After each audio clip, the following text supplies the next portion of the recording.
বেরিয়ে গেছি, মা আগিয়ে আগিয়ে যাচ্ছে সামনে। তো আমি স্টেশন চলে এসেছি। তো এটা হচ্ছে আমাদের ট্রেন। তো এই ট্রেনে এখন যাবো হচ্ছে আমার বহরমপুর, সরি খাগড়াঘাট।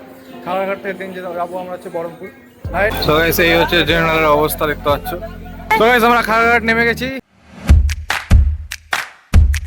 তো কেমন আছে বংশালী, আমি হচ্ছে শান্তনু যদি তোমার হচ্ছে বংশান ফুটেজ। সো গাইস দেখতে পাচ্ছ সকাল সকাল রেডি হয়ে গেছি। তো এখন বেরিয়ে যাবো হচ্ছে বহরমপুর। তো ব্যাগ ট্যাগ সব বাইরে বের করে নিয়েছি। তো মাও রেডি হয়ে গেছে। তো এখন বেরিয়ে যাবো হচ্ছে আমরা মালদা। তো মালদা থেকে ট্রেন আছে আমাদের 6টা 5-এ। তো চলো আজকে বহরমপুর ট্রাভেলের একটা ব্লগ তোমার সঙ্গে শেয়ার করছি। আর বহরমপুর কেন যাচ্ছে একটু পরে বলছি তোমাদেরকে ট্রেনে উঠে। তো চলো। সো গাইস বেরিয়ে গেছি, মা আগিয়ে আগিয়ে যাচ্ছে সামনে।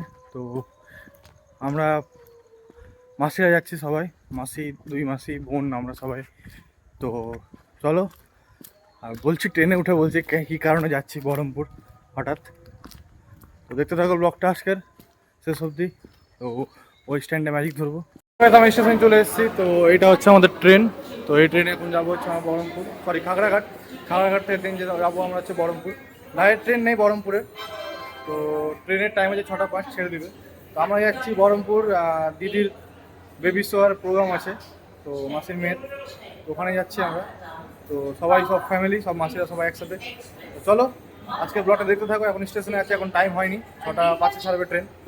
চলো দেখতে থাকো লাস্ট অব্দি ব্লগটা। সবাই সেটা আমার ভাসতে দেখতে পাচ্ছি, তখন থেকে আমাকে এক নাগারে তাকিয়ে যাচ্ছে, কারণ আমি উপরে বসে আছি, নিচে সিট পাইনি বলে। তো আমাকে এক নাগারে তাকিয়ে আছে। তো মারা সবাই নিচে বসেছে। সো গাইস এই হচ্ছে জেনারেলের অবস্থা দেখতে পাচ্ছ। জেনারেল কোচের অবস্থা এরকমই, প্রত্যেকটা রাজ্যের এরকমই জেনারেল কন্ডিশন তোমরা দেখতে হবে। মারপিট, ভিড়ভাড়। সো গাইস আমি উপরে বসে আছি দেখতে পাচ্ছ, কারণ নিচে আমি সিট পাইনি। তো মা দেখে নিচে বসে দিয়েছি, আমি শুধু একা উপরে উঠে আছি আর ব্যাগগুলো নিয়ে আছি আমি দায়িত্বতে। তো বসে বসে পুরো পা হাত লেগে গেছে। তো পা লম্বা করে দিয়েছি আমি, আর মা দেখতে পাচ্ছ নিচে বসে আছে।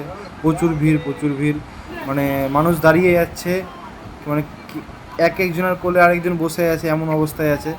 প্রচুর ভিড় এই ট্রেনটায়, মানে ভাবতে পারিনি। আমি এর আগেও গেছি এই ট্রেনে, বাট এরকম ভিড় পাইনি যেরকম আজকে এই ভিড়টা দেখলাম আমি। তো সবাই নিচে বসে আছে, আমি শুধু উপরে।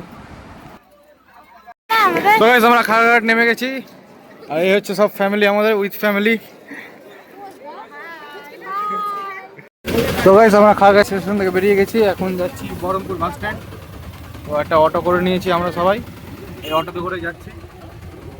চলো এখান থেকে বহরমপুর থেকে দেন যাবো হচ্ছে জিতপুর। ওখান থেকে টেকার বা বাসে করে যেতে হবে আমাদেরকে। তো গাইস এটা হচ্ছে বহরমপুর বাস স্ট্যান্ড, এইদিকে হচ্ছে জিতপুর। আমরা এখন যাচ্ছি জিতপুরের দিকে। তো টেকারে করে যাবো, বাসে যাবো না, বাসে প্রচণ্ড গরম। তো এই হচ্ছে বাস স্ট্যান্ড বহরমপুর, আর আমরা যাচ্ছি এখন। তো গাইস এখন টেকারে চেপে গেছি। তো এটা হচ্ছে টেকার স্টপ। তো দেখতে পাচ্ছ অনেকগুলো টেকার দাঁড়িয়ে আছে। তো এটা জিতপুর যাবে। তো এখান থেকে প্রায় আরো 1 ঘন্টা লাগবে যেতে। টেকার বসে গেছি আমরা সবাই। তো সামনে সবাই আছে, টেকার এখন ছাড়েনি। ওই জন্য বৌদি ওই টেকারে বসে আছে, গরম লাগছে। ভিআইপি গেস্ট, ওর গরম লাগছে বেশি। ভিআইপি গেস্ট কে হ্যাঁ কি হলো? আমি নরমাল গেস্ট ও ভিআইপি দে তুই এটাই চি ये भगवान क्या जुल्म है। ও ভিআইপি। ठीक है। ভাই সেখান থেকে আরো 1 ঘন্টা লাগবে আমাদের। তো এখন 9:30 বাজে। তো প্রায় পৌঁছাতে 10:30। তো চলো বেরিয়ে যাচ্ছি।